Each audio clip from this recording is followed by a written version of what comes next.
Welcome back everyone, Destiny G's here. In this video I'm looking at all the different changes that Fortnite have made in the Season 7 update with all the different alien things. There's a load of different weapon, meta, vehicle and map changes and we're looking at all of them in segments throughout this video. So first things first, let's take a look at what weapons they've added and what weapons they've removed. They've gone ahead and removed all of the makeshift classes and the primal shotgun classes as well. So there's basically no more prime weapons and no more makeshift weapons, and instead they've been replaced by a load of different alien weapons as well. Also another shotgun that's added is the lever shotgun, which you can side grade with the bolts. Bolts are basically found around the map. They're not as common as mechanical parts like through cars and stuff. You can get them in little red crates, but you can get those to turn your guns into different variants as well. So right here is a picture of every single thing that's been added into the new season. The most important thing is the fact that AKs are back and infantries are gone. Pistols are also back, including the upgraded variants as well. Also you can go ahead and get RPGs, however they're extremely rare and I'm pretty sure you can't get them in competitive as well. The big changes are basically the fact that alien class has been added. The railgun, which basically shoots through walls and acts as a sniper, you can also use it to break builds, so you can replace things with it, and you can also shoot people through walls, so it's quite easy to dodge on the other side. It's also the recon bolt. This thing is like a grenade launcher, it charges back every 15 seconds and it just scans and does the shakedown effect on every single player within quite a large area. It's extremely strong in trio fights since you can get a shakedown effect on that entire team basically as a build fighting them, and that is extremely useful as well.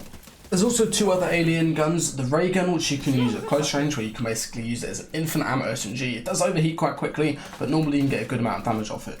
Also there's the plasma rifle, which acts as a Stark rifle. It's got slightly less bullets, but it is still pretty strong and would be really good for Surge as well.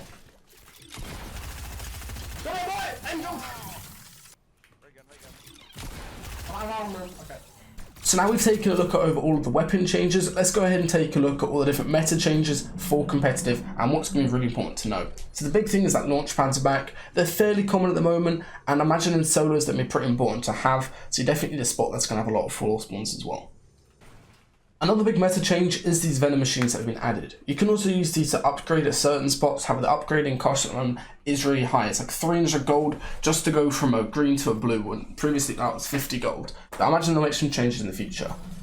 Also with the vending machines, they added a different variant. Also with the vending machines, they added two different variants. There's one that gives you guns, so you can see here I've got an SMG vending machine. It gives me a green or a blue for slightly more gold, or I can buy the ammo for that particular weapon as well. There's also another type of vending machine, as you can see here, there's one that gives you heals. I'm pretty sure you can get higher upgrade quality of these, so you can get ones that give you big pots or even fish as well. But this healing vending machine gave me bandages and minis, and also the options to heal me straight up if I need any HP in terms of whites. That would be really useful for getting out Storm. You can maybe plan your rotates around that.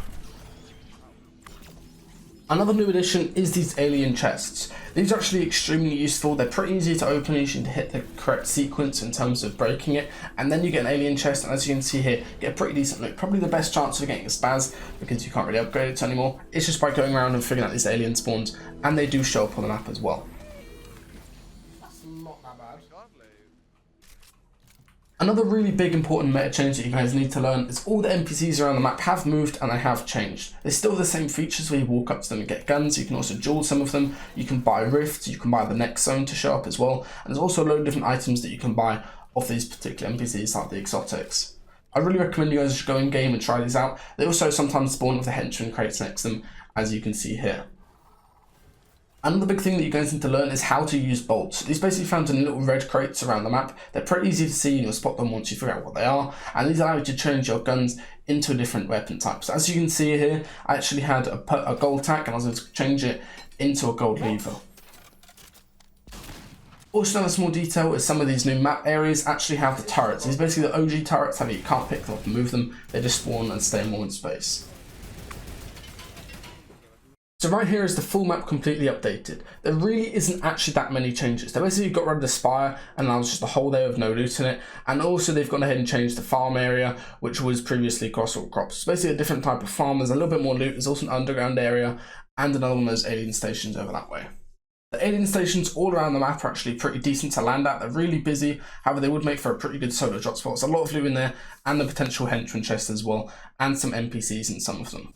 Okay, so the last thing is these new vehicles that they've added, which are the UFOs. All you need to do to actually get into one of these UFOs is go ahead and shoot the guy out. You can build up to it and then kill him from when you're actually on the spaceship. And the easiest thing that you can go ahead and do is just shoot the guy out, make sure you kill him when he lands, and then the UFO automatically heals over time, so it goes back to full HP, and you can fly about. It's R to go down, space to go up.